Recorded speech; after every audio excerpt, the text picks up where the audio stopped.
अस्सलाम वालेकुम दोस्तों, एक बार फिर एक नई वीडियो के साथ मैं एलईडी टीवी की वीडियो आपके लिए लेकर आया हूं। पिछली दफ़ा मैंने ओरिएंट 39S एलईडी की वीडियो बनाई थी, तो मुझे काफ़ी दोस्तों ने कमेंट्स किए थे कि बहुत अच्छी वीडियो आप बना रहे हैं। तो वीडियो स्टार्ट करने से पहले जो दोस्त मेरे इस चैनल पर न्यू हैं वो प्लीज़ मेरे चैनल को सब्सक्राइब कर लें और साथ दिए गए बेल आइकन को ज़रूर प्रेस कर लें। तो आज की इस वीडियो में मैं आपको बताता चलूँ कि ये सैमसंग का LED 4K HD 43 inch LED TV है और इसका जो सॉफ्टवेयर है वो विजडम स्मार्ट क्लाउड टीवी है। तो अब ये स्टार्ट हो चुका है और ये देख लें कि इसकी जो मेन स्क्रीन है, जो जिसको हम डेस्कटॉप कहते हैं या मेन स्क्रीन, वो एज इट इज़ सेम है। इसमें कोई ख़ास इतना फ़र्क नहीं है। इसमें ATV है, AVI है, AVI 2 है, HDMI है और ये 2-3 ऑप्शन हैं।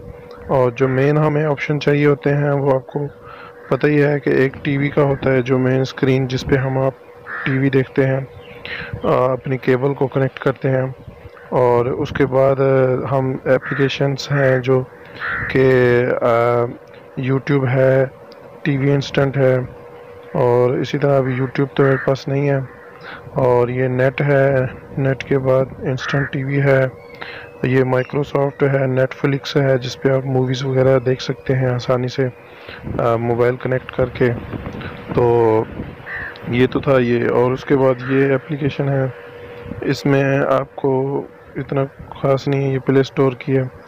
तो ये हमारी मेन जो चीज़ है, ये USB मैंने लगा रखी है। तो USB डायरेक्ट आप कनेक्ट कर लें। एक काम की बात बताऊं, अगर आप USB अपने टीवी के अंदर डायरेक्ट लगाते हैं तो प्लीज़ अपने टीवी के अंदर USB को डायरेक्ट ना लगाएं। उसके लिए एक जैक मिलती है, एक केबल मिलती है USB कनेक्टर, वो पहले आप अपने टीवी में लगा दें। उसकी थोड़ी सी लेंथ होती है, तार होती है, उसके अंदर आप अपनी USB लगा दें।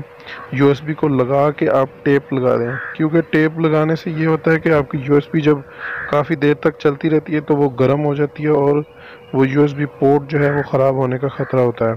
तो ये देखें दोस्तों, ये मैं वीडियोस प्ले कर रहा हूँ और जबकि रिस्ट्रिक्शन यूट्यूब की है कि वीडियो आप कोई भी नहीं देख सकते।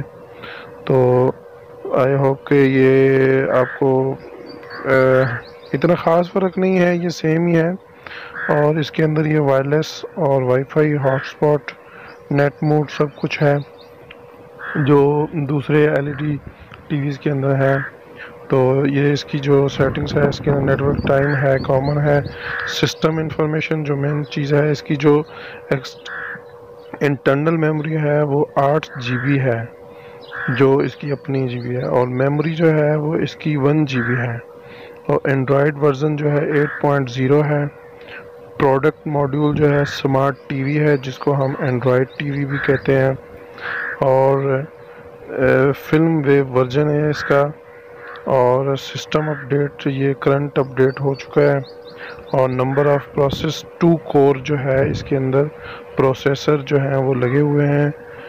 वायरलेस नेट मैक एड्रेस जो है इसका है और ये बहुत गुड लुकिंग है और इसमें इतना कुछ ख़ास फ़र्क नहीं है। और ये मेड इन मलेशिया है। और इसके अलावा इसमें HDMI है, जो आप अपनी केबल को एक HDMI डिवाइस के अंदर लगाते हैं, फिर उस डिवाइस से एक पॉइंट उठा के अपने टीवी में लगाते हैं, जिससे आपकी जो एलईडी टीवी जो है वो बेहतर तरीके से केबल को ऑपरेट करती है, साफ़ करती है। HDMI का जो मतलब है, मेन मकसद। ये देखें, इसके वॉलपेपर हैं इसके अंदर और ये काफ़ी ज़बरदस्त है। अभी मेरे मोबाइल की जो स्क्रीन कैमरा है उसने इतना ख़ास इसको रिज़ल्ट नहीं दिखा रहा, लेकिन ये बहुत अच्छा रिज़ल्ट है। और वारंटी के हवाले से बात कर लें तो इसकी 1 साल वारंटी जो है, प्रोडक्ट वारंटी है। वारंटी और गारंटी में आपके लिए मैं एक और वीडियो इंशाल्लाह बनाऊंगा। तो वारंटी क्या होती है और गारंटी क्या होती है, आप अक्सर शॉप पे जाएं तो आप उनसे पूछेंगे, अगर वारंटी है तो उसका क्या फ़र्क होता है, गारंटी है तो उसका क्या फ़र्क होता है। तो मैं इसके ऊपर वीडियो बनाऊंगा। उसके लिए शर्त यह है कि आप मेरा चैनल सब्सक्राइब कर लें ताकि मेरी नई आने वाली वीडियो आप तक बर वक्त पहुँच सके। और उसके बारे में मैं आपको एक और भी वीडियोस बनाऊंगा जिसके ऊपर आपको मैं बताऊंगा कि ये बेसिकली एलईडीज़ जो हैं पाकिस्तान में कहाँ बनती हैं और कहाँ से आती हैं, इसमें ओरिजिनल और कॉपी का क्या फ़र्क होता है। और कीमत की अगर बात कर लें तो ये 43,000 रुपीज़ की जो है वो शॉप पे मिल जाती है। अगर दराज से आप लें तो आपको 45 से 50 हज़ार की ये मिलेगी। और ये 43,000 की एलईडी है और 43,000 ही इसका रेट है। तो मेरी अगर वीडियो अच्छी लगी तो चैनल को सब्सक्राइब कीजिए। तब तक के लिए अल्लाह हाफिज़।